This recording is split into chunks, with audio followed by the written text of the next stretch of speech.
Good morning dear student, welcome to the way of solution number one study channel West Bengal. তো আমি তোমাদের Dutton sir. তোমরা এখন পাচ্ছ এনএম ব্যাচের একটি সায়েন্স ক্লাস এবং সায়েন্স ক্লাস নাম্বার 3। এর আগে দুটো ক্লাস আমাদের হয়েছে রিসেন্ট ক্লাসের মধ্যে, সায়েন্সের দুটো ক্লাস। এই ক্লাস তোমরা যে কোনো পরীক্ষার্থীরা দেখতে পারো, যেহেতু সায়েন্সের কোশ্চেন সব পরীক্ষায় আসে। ঠিক আছে, তো আমরা আজকে আলোচনা করব সায়েন্স ক্লাস, মূলত ফিজিক্যাল সায়েন্স থেকে আমরা আলোচনা করব। তো আমাদের যে ক্লাস রুটিন থাকে নর্মালি কম্পিটিটিভ সিলেবাসের জন্য, এপ্রিল মাসে ক্লাস রুটিন আছে আমার। ক্লাস নর্মালি সকাল 7:30 থেকে হয় দা ওয়ে অফ সলিউশন। ঠিক আছে, প্রত্যেকে যারা কানেক্ট আসবে আমাদের সমস্ত ক্লাসের নোটিফিকেশন বা লিঙ্ক পেতে তোমরা the way of solution official Telegram গ্রুপে যুক্ত হও। এখানে কিন্তু সমস্ত ক্লাসের নোটিফিকেশন পাবে। পাশাপাশি আমরা যে পেড কোর্স করাচ্ছি TWS একাডেমি অ্যাপে, এই অ্যাপে তোমাদের জন্য যে কোর্সটি আমাদের আছে NM ক্র্যাশ কোর্স, যেটা শুরু হচ্ছে 10 তারিখ থেকে আমরা শুরু করেছি। 10 এপ্রিল থেকে ক্লাস শুরু হয়েছে। তোমাদের এক্সাম ডেট ঘোষণা হয়ে গেছে। এক্সাম ডেট কবে? NM 2025 এক্সাম হবে 29শে জুন 2025। তো 10 তারিখ থেকে আমাদের NM ক্লাস কোর্সের ক্লাস শুরু হয়েছে। সবে মাত্র একটি ক্লাস আমার এই ব্যাচে হয়েছে। প্রত্যেকে যারা কানেক্ট আছো, যদি প্রয়োজন হয় ব্যাচটি নেওয়ার, দ্রুত নিয়ে নাও। 2.5 মাসের মধ্যে আমরা টোটাল সিলেবাসটা কভার করব এবং এখানে থিওরি প্লাস MCকিউ একই সঙ্গে কিন্তু করানো হবে। এখানে তোমরা PDF পাবে, সমস্ত ক্লাসের নোট পাবে, বিষয়ভিত্তিক মক টেস্ট, সমস্ত বিষয়ের সিলেবাস ভিত্তিক ক্লাস তুমি পাচ্ছ। ঠিক আছে, তো এই 2.5 মাস যদি একটু ভালো করে পড়া যায়, তুমি ভালো স্কোর করতে পারবে, ভালো র্যাঙ্ক হবে এবং তুমি সরকারি কলেজ পেলে তোমার খরচও যেমন কম হবে এবং সরকারি জব পেতেও তোমার অনেকটাই সুবিধা হবে। ঠিক আছে, সকলে যারা কানেক্ট আছো আমাদের ক্লাস করতে থাকো। তো আমরা আজকে মূলত যে MCকিউ প্র্যাকটিস করব, এই ব্যাচে আমি ফিজিক্যাল সায়েন্স থেকে ক্লাস নিচ্ছি। তো আমি ফিজিক্যাল সায়েন্স থেকে কিন্তু ক্লাস নেব আজকে। ঠিক আছে, গত ক্লাসেও আমরা ফিজিক্যাল সায়েন্স থেকে আলোচনা করেছিলাম। ফিজিক্যাল সায়েন্স থেকে MCকিউ প্র্যাকটিস আমরা করব। তো আজকের প্রথম প্রশ্ন, 2000 ডিগ্রি সেন্টিগ্রেড অপেক্ষা বেশি তাপমাত্রা মাপার যন্ত্রটার নাম কি? Gas thermometer, bolometer, pyrometer, thermopile. অর্থাৎ এখানে 2000 ডিগ্রি মানে অনেক উচ্চ উষ্ণতা। যদি প্রশ্ন আসতো যে উচ্চ উষ্ণতা পরিমাপ করতে আমরা কোন থার্মোমিটার ব্যবহার করি, নর্মাল থার্মোমিটার সেখানে কাজ করবে না। ঠিক আছে, উচ্চ উষ্ণতা পরিমাপ করতে আমরা পাইরোমিটার ব্যবহার করি। তাহলে এখানে 2000 ডিগ্রি যদি বলা হয়, এটাও কিন্তু পাইরোমিটার ব্যবহার করব।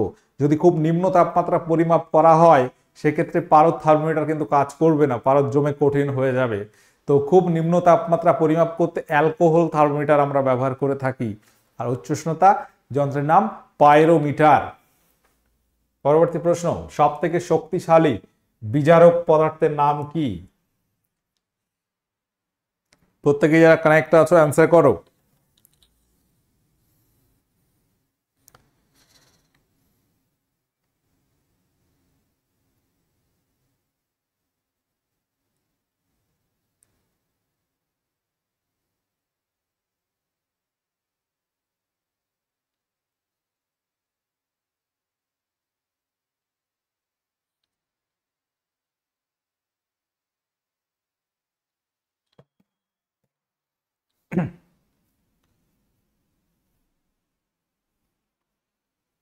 সব থেকে শক্তিশালী বিজারক পদার্থের নাম হচ্ছে পটাশিয়াম। কে মানে হচ্ছে পটাশিয়াম।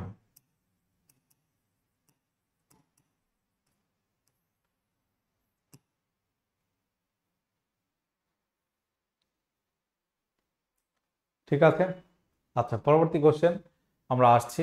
BA মানে বেরিলিয়াম, HG মানে পারদ, Na মানে সোডিয়াম। পরবর্তী কোশ্চেন হচ্ছে আলোক তরঙ্গের প্রকৃতিটা কেমন? তির্যক তরঙ্গ, অনুদৈর্ঘ্য, স্থান তরঙ্গ, নাকি আলোক তরঙ্গ নয় কণিকা দ্বারা গঠিত? উত্তর কি হবে এখানে? তো আমরা গত বছর একটা কোশ্চেন পেয়েছিলাম NM পরীক্ষায়, যে শব্দ তরঙ্গটা কেমন, আলোক তরঙ্গের প্রকৃতিটা কেমন মনে রাখতে হবে। এটা তির্যক, অনুদৈর্ঘ্য, স্থান তরঙ্গ, নাকি আলো তরঙ্গ নয় কণিকা দ্বারা গঠিত? আলো অবশ্যই তরঙ্গ, আবার কণা। ঠিক আছে, যখন সূর্যালোক থেকে সালোক সংশ্লেষ হয় আলোর ফোটন কণার কথা বলি, আবার যখন মানে প্রতিফলন প্রতিসরণ বলি তখন আলোকে আমরা তরঙ্গ ধরি। তো আলো হচ্ছে এক ধরনের তির্যক তরঙ্গ। তির্যক তরঙ্গ, তির্যক আবার তুমি মনে রাখতে পারো, এবং এটা হচ্ছে তড়িৎ চুম্বকীয় তরঙ্গ। তড়িৎ চুম্বকীয় তরঙ্গ, তির্যক তড়িৎ চুম্বকীয় তরঙ্গ হচ্ছে আলো। তির্যক তরঙ্গের অপর নাম আবার অনুপ্রস্থ তরঙ্গ। আলোক তরঙ্গ এরকম ঢেউ খেলে গেলে চলে। তো এটা এরকম প্রস্থ বরাবর কম্পিত হয়, উপর নিচ উপর নিচ, ঠিক আছে, প্রস্থ বরাবর কম্পিত হয় বলে এটাকে তির্যক তরঙ্গের পাশাপাশি, তির্যক মানেই হচ্ছে অনুপ্রস্থ, প্রস্থ বরাবর কম্পিত হয় বলে অনুপ্রস্থ তরঙ্গ বলা হয়।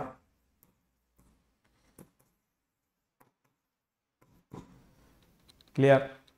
প্রত্যেকে এরা কানেক্ট আছে দেখে রাখো। পরবর্তী কোশ্চেনে আসছি আমরা। তড়িৎ বিশ্লেষণের সময় ক্যাথোডে যেটি জমা হয় সেটা হলো কি? ক্যাটায়ন, অ্যানায়ন, আয়ন নাকি এগুলি সবগুলি? তড়িৎ বিশ্লেষণের সময় ক্যাথোডে যেটি জমা হয় সেটা হলো কি? যখন তড়িৎ বিশ্লেষণ হয়, ধরো সোডিয়াম ক্লোরাইড NaCl, তখন এটা কি হবে? বিশ্লেষিত হয়ে Na প্লাস, সোডিয়াম প্লাস এবং ক্লোরিন মাইনাস আয়ন তৈরি হবে। তো এই যদি NaCl এর তড়িৎ বিশ্লেষণ হয়, ক্যাথোডে কি জমা হবে আর অ্যানোডে কি জমা হবে?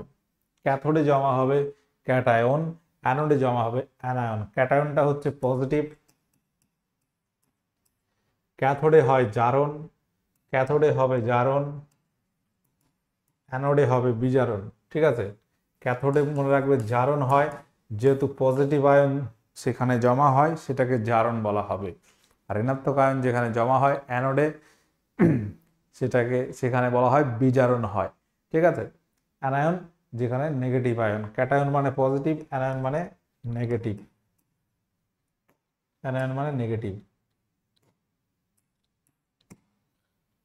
পরবর্তী কোশ্চেনে আমরা আসছি। কোশ্চেন নম্বর 5, রামধনু সৃষ্টির জন্য আলোর যে দুটি ঘটনা একত্রে দায়ী সেটা কি কি?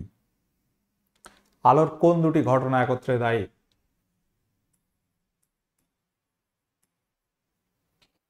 শোষণ, প্রতিসরণ, প্রতিফলন, বিচ্ছুরণ, আভ্যন্তরীণ পূর্ণ প্রতিফলন, বিচ্ছুরণ একত্রিতকরণ, প্রতিসরণ বিক্ষেপণ।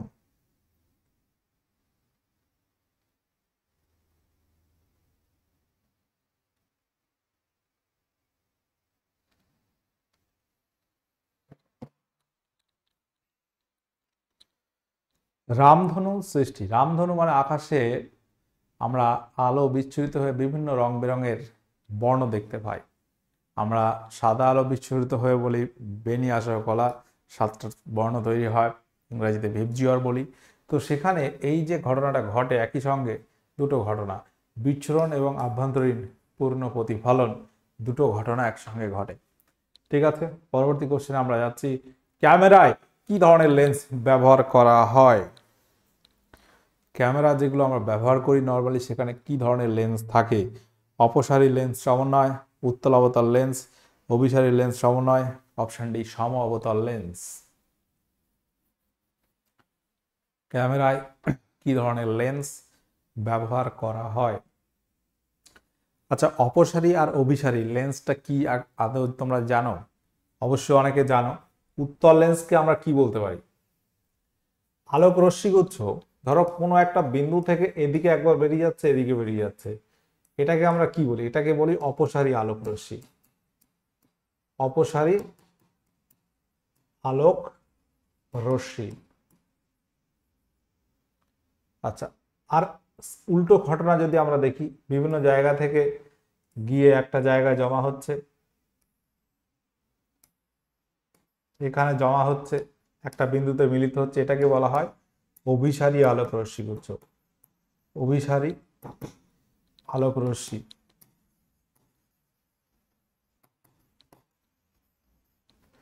এটাকে বলা হয় অভিসারী, আর এটা অপসারী।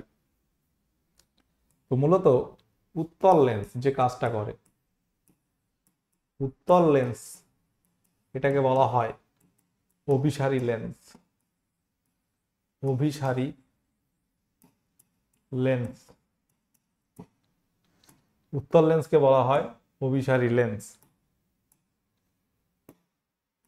অভিসারী লেন্স, ঠিক আছে, উত্তল লেন্স। এখানে কি হয়, আলো একটা উত্তল লেন্স দেখতে ধরো এরকম হয়, উভয় উত্তল লেন্স। এইভাবে আলো আসছে, এইভাবে আলো আসছে, এখান থেকে বেরিয়ে গিয়ে, ঠিক আছে, একটা বিন্দুতে মিলিত হবে, ঠিক আছে, একটা বিন্দুতে মিলিত হবে। এই জন্য উত্তল লেন্সকে বলা হয় অভিসারী লেন্স। উত্তল লেন্সকে অভিসারী লেন্স বলা হয়।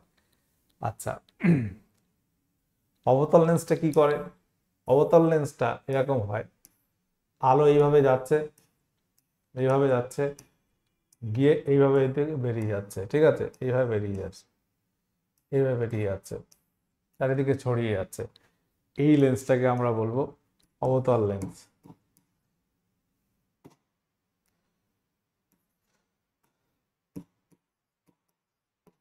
অবতল লেন্স এই কাজটা করে, এই জন্য এটাকে বলা হয় অপসারী লেন্স। অপসারী লেন্স বলা হয়, ঠিক আছে। তাহলে এই দুটো ছবি দিয়ে তোমরা ব্যাপারটা ক্লিয়ার হতে পারছো, অপসারী অভিসারী লেন্স, ঠিক আছে, ভালো করে খেয়াল করো। এখানে ক্যামেরায় যে লেন্সটা থাকে আমরা জানি স্যার উত্তল লেন্স ব্যবহার করা হয়। উত্তল লেন্সটাই হচ্ছে, উত্তল লেন্স সমন্বয় মানে অভিসারী লেন্স সমন্বয়। অপশন সি যারা করছো উত্তর এখানে সঠিক হয়েছে তোমাদের, ঠিক আছে।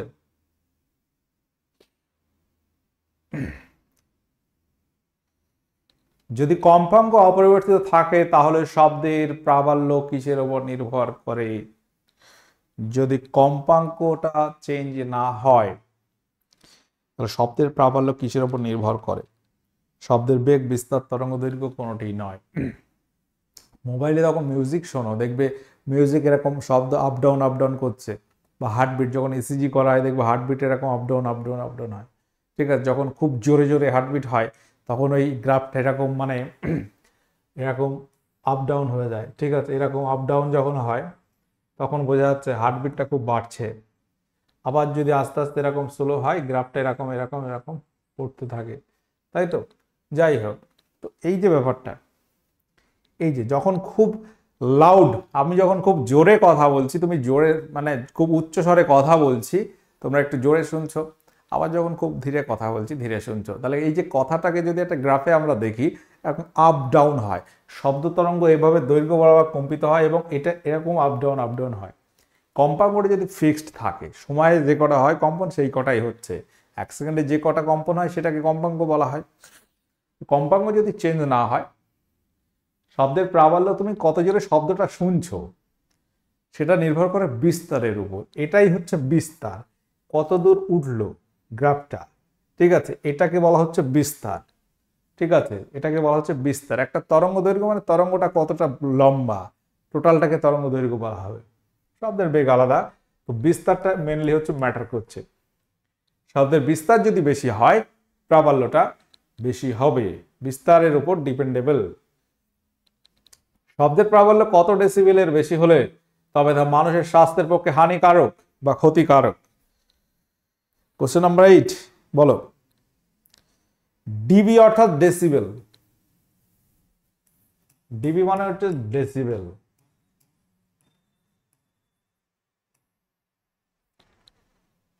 তো আমরা WHO যদি গাইডলাইন দেখি, ওয়ার্ল্ড হেলথ অর্গানাইজেশন তারা বলছে যে 65 ডেসিবেল এর বেশি হলে সেটা আমাদের শ্রবণ কানের পক্ষে ক্ষতিকারক। এটাই আমাদের অ্যান্সার নিতে হবে, 65 ডেসিবেল। একই দৈর্ঘ্যের একই উপাদানের তৈরি একটি সরু এবং মোটা তারের কোনটির রোধ বেশি হবে? রোধ কোনটির বেশি হবে? সরু তারটির, মোটা তারটির? দুটি তারের রোধ সমান হবে। অপশন ডি সঠিক বলা সম্ভব নয়। ধরো ইলেকট্রিক তার, ঠিক আছে, দেখবে ইলেকট্রিক যে তার বাড়িতে আমরা ব্যবহার করি, ছোট সরু তার, একটা কালো তার, তার ভিতরে এই ধরনের একটা তার, ঠিক আছে, এই একটা তার এখানে আছে, এর ভিতরে একটা তামার তার রয়েছে ধরো, তো যাই হোক, তো ওই তারটা যদি মোটা হয় আর সরু হয়, রোধটার কি পরিবর্তন হয়? তাহলে এটা আমাদের সেই ওহমের রোধের সূত্রে আসতে হবে। রোধের সূত্রে যেটা আমরা পাচ্ছি, একটা সূত্র আছে, রোধটা কিসের উপর ডিপেন্ড করে?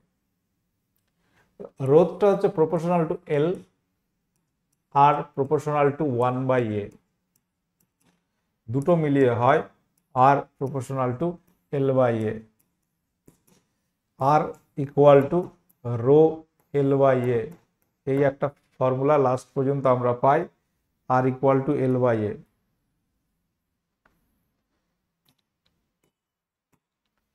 এই জায়গা থেকে আমরা পাই আর ইকুয়াল টু রো L/a।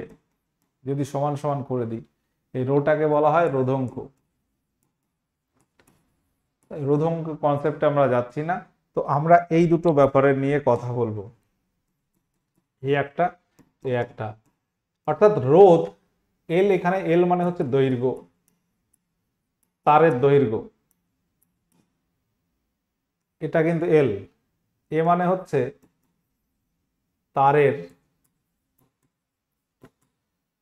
তারের প্রস্থচ্ছেদের ক্ষেত্রফল, প্রস্থচ্ছেদের ক্ষেত্রফল। অর্থাৎ এখানে কি, ধরো এই একটা তার, একটা সরু তার, আর এই একটা ধরো মোটা তার, এই একটা ধরো সরু তার, এদের দৈর্ঘ্য একই আছে, কিন্তু একটা একটু মোটা, একটা একটু সরু। তাহলে এই যে ফর্মুলা দেখে তুমি বলো, দুটো ফর্মুলা এখানে লিখলাম, একটা হচ্ছে R/L/a, আর সরি এখানে একটু ভুল হচ্ছে আমার, এখানে এল না, এটা 1/a লিখেছিলাম আমি, 1/a, এটা 1, ঠিক আছে। এই দুটো মিলিয়ে আমরা R/L/a পাচ্ছি। একটা হচ্ছে দৈর্ঘ্যের সঙ্গে সমানুপাতিক, যদি দৈর্ঘ্য বেশি হয় তারের রোধ বেশি হবে, ঠিক আছে। আর যদি তারের প্রস্থচ্ছেদের ক্ষেত্রফল মানে হচ্ছে এইটা মানে কতটা মোটা, ঠিক আছে, এইটা হচ্ছে কতটা মোটা, মোটা কতটা, এটা ব্যস্তানুপাতিক। তাহলে এই যে ফর্মুলা দেখে আমরা কি বলতে পারি, ক্ষেত্রফল, তারের প্রস্থচ্ছেদের ক্ষেত্রফল যত বাড়বে রোধ তত কমবে, উল্টো, ব্যস্তানুপাতিক মানে কি উল্টো। তাহলে এখানে আমরা মোটা তারটা বলবো অ্যান্সার হবে অপশন বি, সঠিক উত্তর হবে। আমি একটু সময় নিয়ে ব্যাপারটা একটু বোঝানোর চেষ্টা করলাম। তাহলে সরু তারটির রোধ বেশি হবে, মোটা তারটির রোধ কম হবে, তাহলে এখানে আমরা আর প্রপোর্শনাল টু 1/a, অর্থাৎ এ ক্ষেত্রফল যত বড় হবে, মোটা তারটির ক্ষেত্রফল বড় হবে, বেশি হবে, ভ্যালু যত বেশি হবে তাহলে রোধ তত কম হবে, ঠিক আছে। তুমি যদি 1/10 লেখো আর 1/যদি 100 লেখো, ধরো সরু তারটার ক্ষেত্রফল 10 সেন্টিমিটার স্কোয়ার, মোটা তারটা 100 সেন্টিমিটার স্কোয়ার, তাহলে কম কোনটা হবে? এইটা রোধটা কম হচ্ছে, এটা। তাহলে মোটা তার রোধ কম হবে, রোধ বেশি হবে সরু তারটির। অপশনে তোমরা আপাত দৃষ্টিতে সরু তারের রোধ কম মনে হলেও রোধ কম হবে মোটা তার। ব্যাপারটা বোঝা গেছে আশা করি, ম্যাথামেটিক্যালি কিন্তু বুঝতে হবে। একক সময় পরিবাহীর মধ্য দিয়ে যে পরিমাণ আধান প্রবাহিত হয় তাকে কি বলা হয়? আমরা I ইকুয়াল টু কি জানি? I equal to Q/T। টিটা যদি 1 হয় তাহলে I ইকুয়াল টু পাচ্ছি Q। তাহলে একক সময় যদি টাইমটাকে তুমি 1 ধরো, একটি পরিবাহীর মধ্য দিয়ে যে পরিমাণ আধান প্রবাহিত হচ্ছে তাকে বলা হচ্ছে প্রবাহ মাত্রা, I ইকুয়াল টু Q হয়ে যাচ্ছে, টাইমটাকে তুমি 1 ধরে নাও, তাহলে ফর্মুলা অনুযায়ী I ইকুয়াল টু পাচ্ছ Q মানে প্রবাহ মাত্রা হচ্ছে তড়িৎ আধান। লোহার ক্ষয় থেকে বাঁচাতে নিম্নলিখিত কোন ধাতু এর উপর লেপন করা হয়?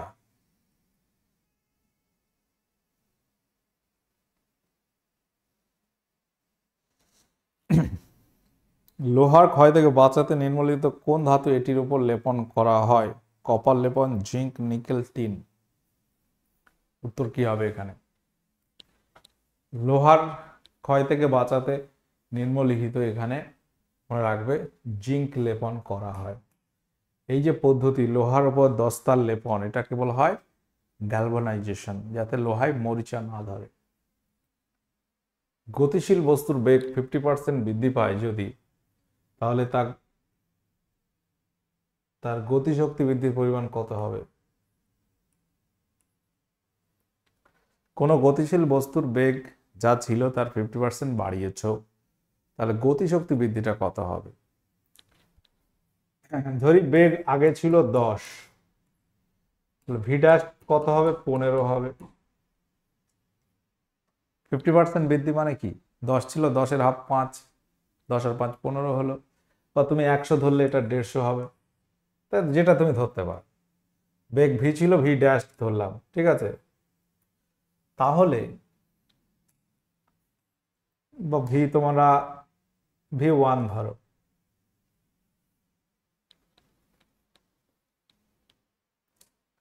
গতিশক্তি মানে কি? গতিশক্তি মানে হাফ এম ভি স্কোয়ার। তাহলে প্রথমে আমি এটা একটু ধরে নিচ্ছি, প্রথমে গতিশক্তিটা বার করি।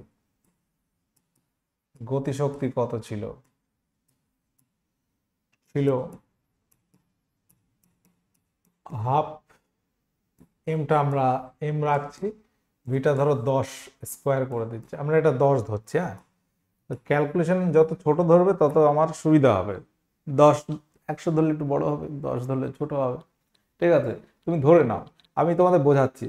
প্রথমে গতিশক্তি ছিল এটা হাফ, 100, 10 স্কোয়ার 100, আর এখানে হাফ করলে হচ্ছে 5, এই সরি 50, বা এম ইন্টু 100 করে দিই, এত জুল, 50 এম, এটা ছিল প্রথমে। এখন কত হবে? এখন গতিশক্তি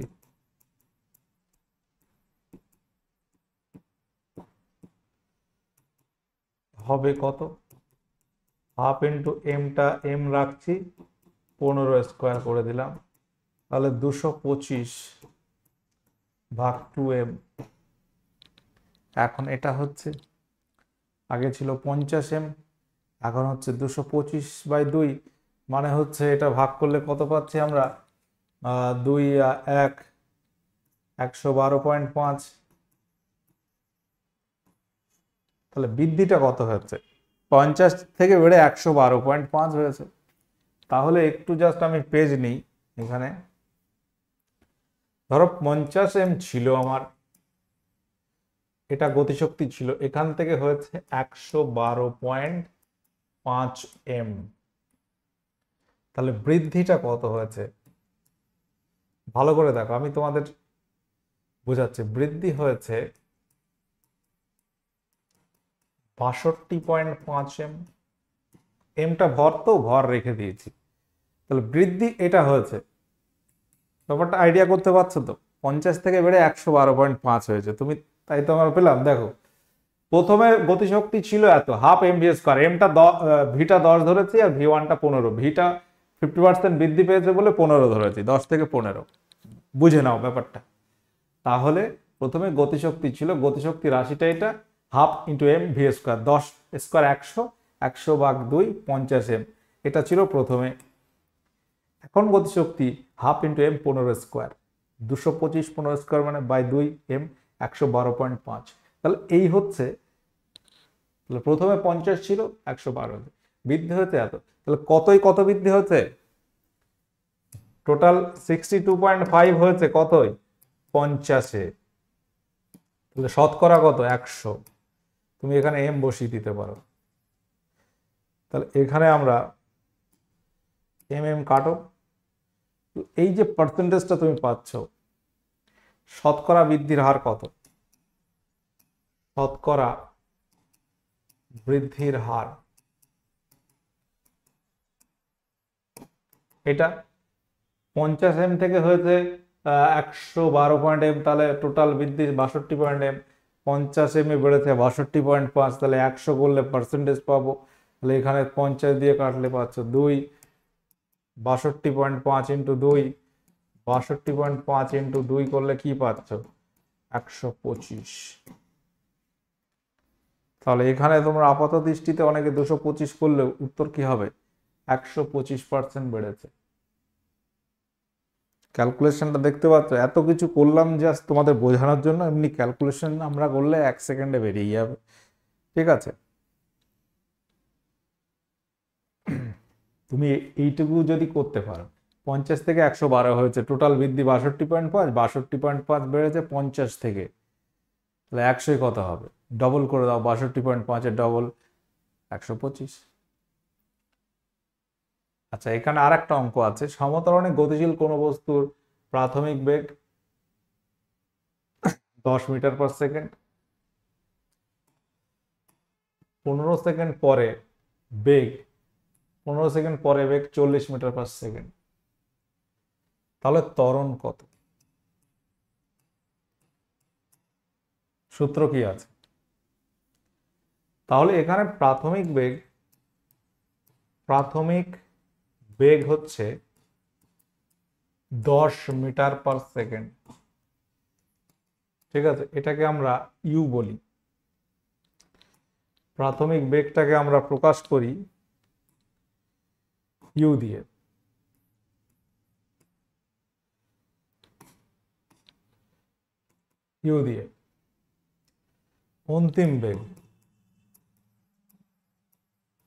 অন্তিম বেগ যেটাকে আমরা প্রকাশ করি ভি দিয়ে, 40 মিটার পার সেকেন্ড।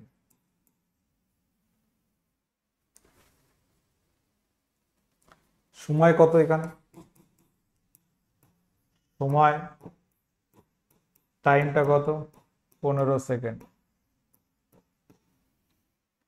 তাহলে ত্বরণ কত হবে? এখানে ত্বরণ কত? ত্বরণ মানে যদি আমরা এফ লিখি, এটা জিজ্ঞাসার চিহ্ন, তোমাকে বার করতে হবে। তাহলে ডেটা এইগুলো দেওয়া আছে, ত্বরণ বার করতে হবে। সূত্রটা কি আছে আমার? সূত্র কি আছে বলো? সূত্রটা হচ্ছে এই v equal to you plus F t. যেহেতু ত্বরণ বলেছে আমরা প্লাস নেব, তাহলে ভি কত? ভিটা হচ্ছে এটা 40, ইউটা কত? 10, এফটা বার করতে হবে, টিটা কত? 15। তাহলে এখানে আমরা কি পাচ্ছি? 40 মাইনাস 10 ইকুয়াল টু 15f। তাহলে এখানে 30 ভাগ 15 equal to f, then f equal to 2। F equal to 2। ভালো করে দেখে নাও, সূত্র হচ্ছে এটা। যদি এখানে মন্দন হতো, ত্বরণ হলে সূত্রটা তুমি এটা ধরবে, V equal to you plus F T. যদি মন্দন হতো, মন্দন মানে ঋণাত্মক ত্বরণ, বেগ হ্রাসের হার, V equal to U minus F T ধরতে হতো। ঠিক আছে, মন্দন হলে এটা হবে, মাইনাস হবে, ত্বরণ হলে প্লাস হবে। তাহলে এখানে আমরা পাচ্ছি 2 মিটার পার সেকেন্ড স্কোয়ার। ঠিক আছে, চলো। একটি সুতোয় বাঁধা পাথর বৃত্তাকার পথে ঘুরতে ঘুরতে হঠাৎ ছিঁড়ে গেলে কি হয়? কোশ্চেন অঙ্ক হয়তো কম হচ্ছে, বাট কনসেপ্টগুলো বুঝে নাও, এই কনসেপ্টগুলো দামি। একটি সুতোয় বাঁধা পাথর বৃত্তাকার পথে ঘুরতে ঘুরতে হঠাৎ যদি ছিঁড়ে যায়, তাহলে একটা এইভাবে ঘুরছে, হঠাৎ এখানে ছিঁড়ে গেলে এইভাবে বেরিয়ে যাবে। এইভাবে ধরো ঘুরছে, এখানে ছিঁড়ে গেছে, এখান থেকে এইভাবে বেরিয়ে যাবে, স্পর্শক বরাবর বেরিয়ে যাবে। যদি এখানে ছিঁড়তো তাহলে এখান থেকে এইভাবে বেরিয়ে যেত, যদি এখানে ছিঁড়তো এইভাবে বেরিয়ে যেত। ঠিক আছে, দ্রবণের উষ্ণতা বাড়লে দ্রাব্যতা কমে যায় যে পদার্থটি, সেটা হলো কি? কোন দ্রবণের উষ্ণতা বাড়লে দ্রাব্যতা কমে যায়, যেগুলো হচ্ছে বিক্রিয়া করে, তাপ উৎপন্ন করে, যেমন কলিচুন, ক্যালসিয়াম অক্সাইড, সিএও, চিনি সাধারণ লবণ, উষ্ণতা বাড়লে দ্রাব্যতা বাড়ে। ঠিক আছে, এটা তোমাদের আজকের হোমওয়ার্ক থাকবে। আজকের সেশন আমরা এখানে এন্ড করলাম। দেখা হবে নেক্সট ক্লাসে। ক্লাসটি ভালো লাগলে অবশ্যই লাইক করবে, শেয়ার করবে, কানেক্ট থাকো আমাদের সঙ্গে। এরকম ক্লাস পেতে যুক্ত থাকো the way of solution TWS academy YouTube channel. এবং যদি পেড কোর্স চাও অবশ্যই TWS একাডেমি অ্যাপ ভিজিট করো, দেন সেখানে তুমি ফুল কোর্স পেয়ে যাচ্ছ। ওকে, ভালো থাকো, সুস্থ থাকো, টাটা।